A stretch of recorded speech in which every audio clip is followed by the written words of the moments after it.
The other day, I got a Kona Process 134 and it absolutely blew me away. At the same time, I picked up a second bike from Kona Bicycles.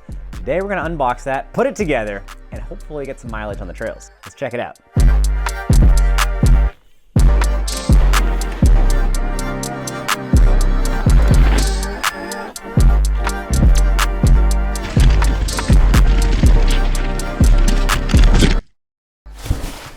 I am super excited to take a look at this thing. I don't even know what color it's gonna be. I wanna give a big thanks to my supporter, Jensen USA. Jensen's a leading online retailer here in the United States of America for Kona Bicycles. I'm gonna drop a link in the YouTube description below. It takes you over to Jensen USA's website. And from that link, you can check out all the various Process models. Oftentimes, Jensen's running really lucrative sales on the Process bikes. So pop over there, see what's available, see what all the colors, sizes, and spec options are. And big thanks to Jensen for all their support. We couldn't be here making these videos without Jensen's help. If you get anything from that link in the description below at the Jensen website, that will also help support me and my efforts. Huge thanks for that. It's a big part of how we've made this whole channel happen over the years. In addition to Jensen USA, I'm also supported by Industry 9. Let's take a look at this thing. I'm very curious what color it's gonna be, what it's gonna look like, and all the things. So let's go. Oh, look at that. I don't even have a word to describe that. That looks cool. Describe that as front wheel, 2 words. Describe that as box, 3 letters. Describe this, oh, my favorite 5-letter word, bike. Get a vaccine for this zip tie fever.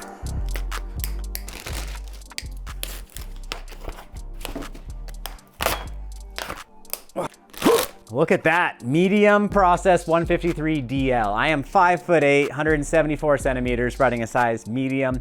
Okay, enough chit chat, let's get this built.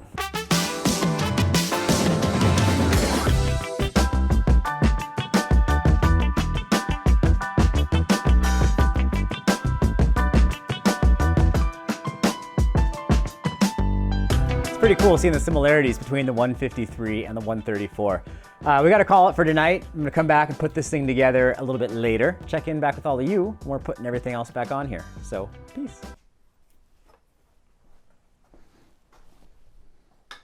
Oh, good morning, everyone. We're back at it, working on the Process 153. How much better is this gonna be than the 134? Maybe a lot? Maybe exactly 19 better? We'll see.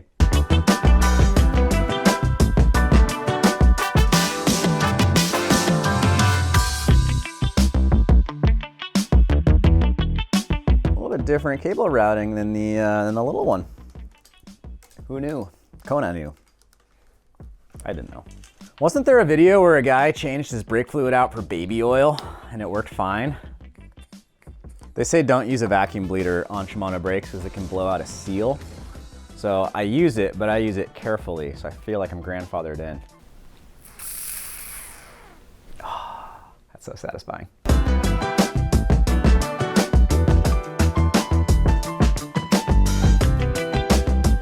If my back brake isn't working well, can you guys remind me that my pads are at the very end of their life and I need to put my freshies in there soon? Thanks.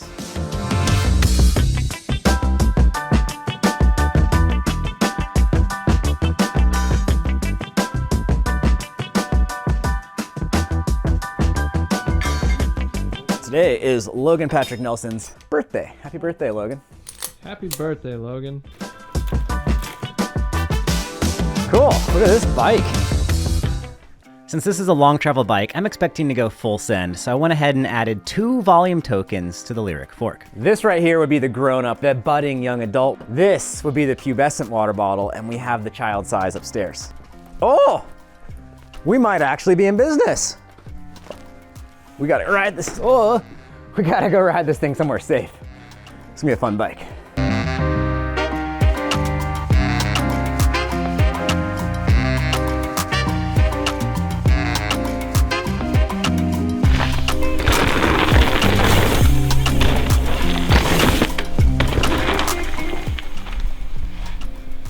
Yikes.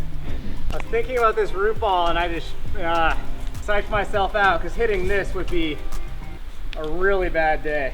Today's the second ride on the Kona Process 153. Yesterday, finished putting it together, took it for its first inaugural ride, and I made a mistake. I caught my pedal on a stump and went over the handlebars. It hurt. Good evening, everyone. This is my first ride aboard the Kona Process 153. Got it set up today. Time to drop in and see what the 153 is all about.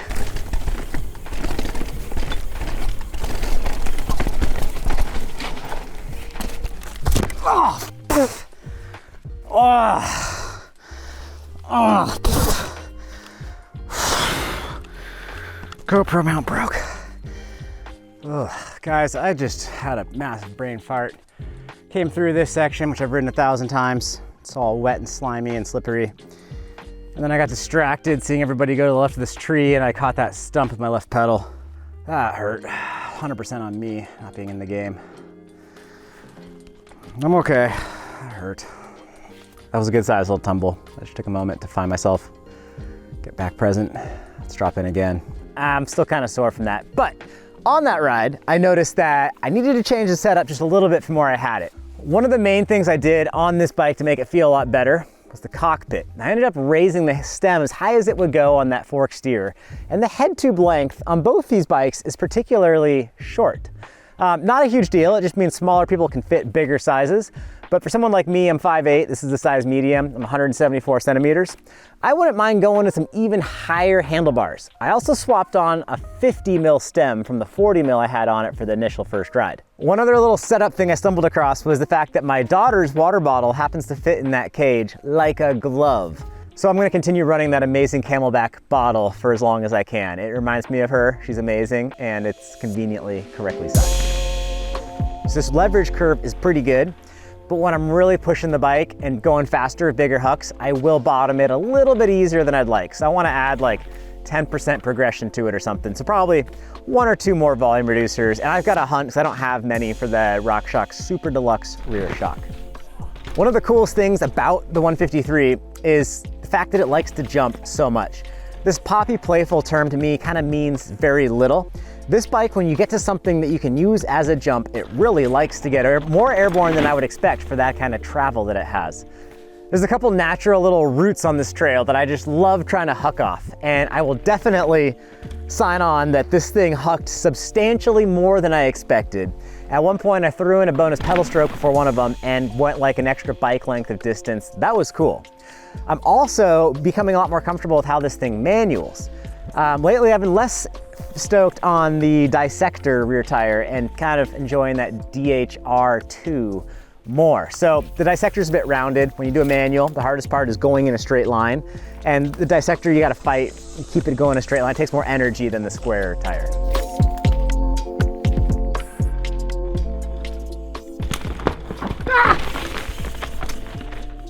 That got sketchy. I lost the front end, top of the hill.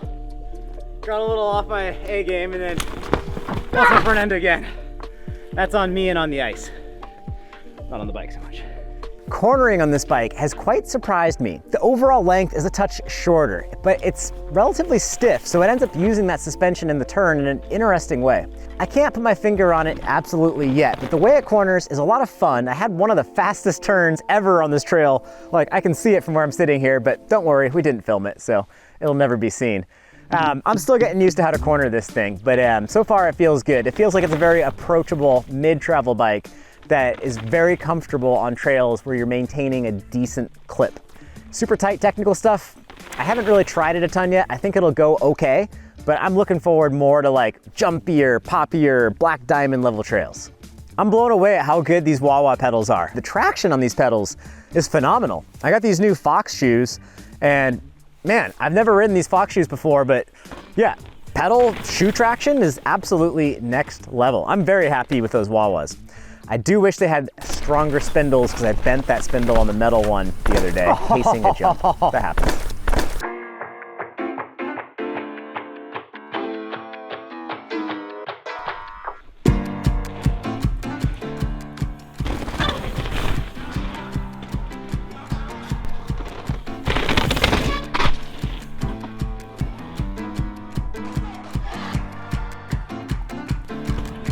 One of my favorite things about making these videos for all of you is actually going to cool places that I just personally like to ride and then calling the video an excuse to go have fun for a day. And so we did exactly that today. We drove north across the beautiful border and made it up here to the North Shore. I always love coming to the North Shore. Logan joined me again today, which was always a pleasure. And today's plan is to ride the Process 153. As we're coming up here, we made a left turn, and all of a sudden, as we turn into the parking lot, there's snow all over the place. Not like tons of snow. So if there's not tree coverage, there was snow on the ground. As we got higher up to just the top of the lower trails, if that makes any sense, even that had some substantial snowpack on it. So we didn't have the top of the mountain to ride like we normally do, which is okay. This bike does pretty darn well in banked, bermed turns. So I wanted to ride a little bit more of a flow trail to get a feel for this thing and those just that beautiful golden BC dirt, leaning this bike over, cranking it through, and it really does track very nicely through those turns. There's no weird flex or anything like that. You lean it over and it likes being leaned over, leant over. I don't know what the right terminology is. And then, yeah, it's very predictable through that kind of corner. I found 2 tabletops in a row, and I immediately thought that the Kona freerider, Caleb Polanco, would probably double the whole thing. And I was like, maybe I could do that. Always chatted with a few locals, Josh and Matt, and they confirmed that it's not a common line to double the whole thing, and they've also never seen anyone do it. So I tried running into it a few times. Really excited to do this huge hero huck. Psyched myself out. One more running. It looks a lot bigger when you're coming in thinking about jumping. Because if I can land here, I just gotta watch out for them rocks. See if I can land on the rider's right side. Just that one root is sketchy. And then I just decided with all the turning and pumping you're doing, well, you can't even see the jump, and then it being like, you know, it's like 15, 20 feet long or whatever. The consequence of casing it just wasn't worth it. No. So I didn't do the cool jump that I found. If you guys do it, post a video, tag me. I'd love to see someone clear that whole thing. I'm not gonna do it. It's a little too big. Spending more time jumping the Process has been a treat. Pretty darn balanced. I have had a couple of little dead sailor moments, which I'd put predominantly on this guy, the rider, rather than the bike. So I obviously need to spend more time jumping this thing. I haven't been jumping a lot this winter. It's been so wet. I don't like to ride the jumps when they're wet, but that's okay. Because it does handle pretty good once you're in the air, which I would expect. The entrance to this trail is really pretty, beautiful rock slab with some roots. But when you put a couple inches of snow on it, it gets pretty slippery. You can't see what you're gonna hit, and you definitely can slide. So that was a little intense cruising down. The bike is quite balanced, so getting over some of those sketchy North Shore features with snow on them, never a good idea. The Process, it was great. I didn't feel like anything funky was gonna happen as I was trying to balance it, which is cool. It's not overly slack. Slacker bikes can sometimes be harder to balance than that low speed tech stuff. Did a cool stoppie, and I think the Process 153 is easier to stoppie than its younger sibling, the 134, so that was cool to see. And the cool thing about this bigger bike is when you do get to the steeper, rougher rock rolls, you have enough confidence with the travel to cruise through it. Yes, it could be slacker and more aggressive, but then again, it's not so slack or whatever that it's a chore when it does get tighter. One of my favorite things about shooting these videos is when we find a feature that's somewhat challenging. And there's this manual line that we spotted back in 2020. I think I tried it once and couldn't do it and gave up.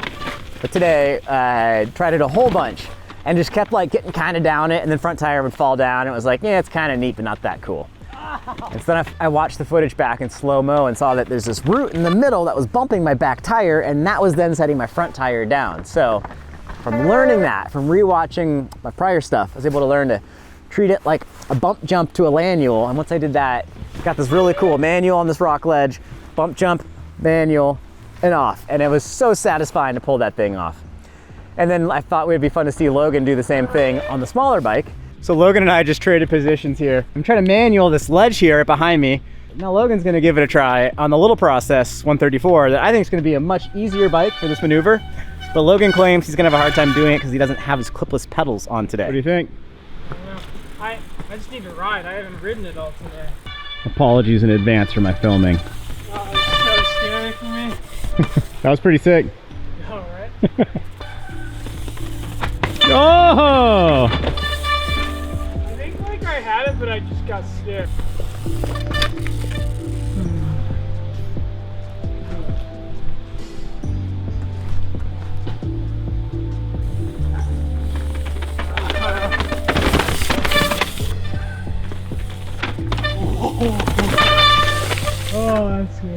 Maybe. I think I'll give it another, but I think I need to go home, go and practice my manuals in the street. He didn't quite smash run it, but he did a cool huck off the end to almost meeting his maker, because he tried to do a stoppie before this treacherous rock roll. Ooh. And if you ask me, I'd say doing a stoppie and intentionally almost endoing at the top of a catastrophic roll-in might not be the wisest of maneuvers, but Logan says it's no problem, totally chill. That was so dumb. Glad you didn't just splat yourself into one of those jagged rocks or that stump right there. I see my like foot come off the pedals. I thought it was the end of you. I kind of started to watch in real life instead of film, like, oh, he's gonna die. That's not a good idea. Normally he rides clipless pedals, which is very safe according to him. Everyone give a like to our favorite rodeo star, Logan, with his cowboy run down the mountain. I was so surprised on the 134 at how good it felt that I was just absolutely elated. My expectations were shattered. This bike rides great, but I came into this expecting it to ride well. So my perspective is a touch different than it was on the smaller bike. I don't know why that is, but sometimes that's how it goes. This is my first time riding a single pivot with this much travel. I think I prefer the suspension on the 134 over the 153. The 134, if that much less travel, it's hard to really notice all the tiny minutia or whatever, how the suspension's working. On this guy, it becomes more apparent the kind of drawbacks of the single pivot design. Going through the roots and stuff, getting on the brakes, you have okay traction, but it's not amazing braking traction, and you don't carry your speed quite as good as some of the fancier designs. Whereas on the 134, you just kind of run out of travel and you're not gonna go a whole lot faster. So this is definitely faster than that bike. Which setup is more fun? That depends on where you're riding. For the trail we're riding here today, I'd rather be on this bike and I'm having a blast. For more natural, rugged trails that get less bike traffic, short travel bike is a lot of fun. One thing I keep mentioning about this bike is that it feels much lighter on the trail than I expected. And I mean that in the sense of flicking the bike left to right, and also just popping it, and when I'm handling it, it just feels compact and light, and like the mass has been centralized in a cool spot. And I've really enjoyed that. I didn't expect that to be a thing with either of these bikes, but it's especially apparent on the 153. I will say that when it comes to manuals, this thing's a little harder to manual than the smaller bike, the 134, but it's not a hard bike to manual by any means. We found a cool berm to manual line, and then you could hit this cool little transfer jump, and it took a try or two, but 153 was able to get it, and that was also super fun. Next up, I'm gonna try changing some parts out, see if I can make this thing handle some of the rougher stuff even a little bit better. I think that'll be fun to see. Good evening, everyone. It's a cold one here in Washington. Hard to see on GoPro, but the ground is frozen. Yeah, ice everywhere. See if I can one-hand this without dying. That's a cliff. I just threw this Zeb 170 fork up front. This Process 153. So far, initial test is nice. Want to get a quick run in before sundown, start logging some miles, because this feels like exactly the upgrade I should have made out of the box. Let's find out. Watch out for frozen bits. Oh, ew.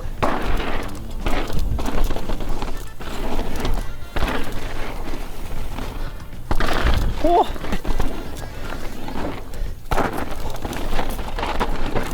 Oh. I'm not pushing it because the conditions are unpredictable at best. Ew. Nice. A lot more support for that. Ew. Whoa. It's rolling slow, but man, this fork change is worth it. As you can probably tell, we've been hit with quite a bit of snow in the last week or so, and it's not entirely gone yet. We even had a bit of a freeze thaw where the trails were crazy wet. That's like the main time we don't ride mountain bikes here. So I don't have a huge update for you guys on how the bike rides with the cool new fork. What I can say is from that one short ride, I liked two things about having this fork on there. Number one, I was a touch slacker. The 153 is pretty darn good in stock form, but when it got that extra half degree or so slacker, it definitely felt better and even more balanced. More important than the slackness though, the stack height on the 153, how high the head tube is. It's a very short little head tube, it doesn't have much stack height. That's great because if you're a smaller person and you want to ride a bigger size bike, you got space for that. But If you're a more average-sized human and you want to go with a little bit taller handlebar setup, you can actually run out a fork steer pretty quickly. This 170 fork is a taller axle to crown than the stock Lyric, so it has lifted the whole front end, and then it also has a longer steer tube. I still have 20 millimeters worth of spacers on top to play with, so I can continue to move my stem up a little bit. As we get into March and April, I'm really hoping that the snow finally melts and goes away, and I can properly log tons of trail miles on this setup with the Zeb. With that, thank you so much for joining me, guys. This has been a ton of fun to put together. I'm gonna pack up and head out to the Sedona Mountain Bike Festival, and I'm actually bringing the other Process, the 134. Sedona trails are great, but they're pretty flat, and having the smaller bike is just more fun for the trialsy type stuff. So I think I'm gonna try that, and then I'll come back and ride this here on the Pacific Northwest trails where big, fast bikes really hit the sweet spot. Thank you, everyone. Thanks to Logan, thanks to Riley, thanks to Jensen USA, and thanks to Kona for loaning me these great bikes. Take a look at these over at Jensen's website. I've got a link in the description below over to Jensen USA. Anything you purchase from Jensen, that directly helps support my channel. It's a big part of how we make these videos happen. Thanks to all of you for coming here and watching. And I can't wait to catch up with you in the next video. Peace, everyone.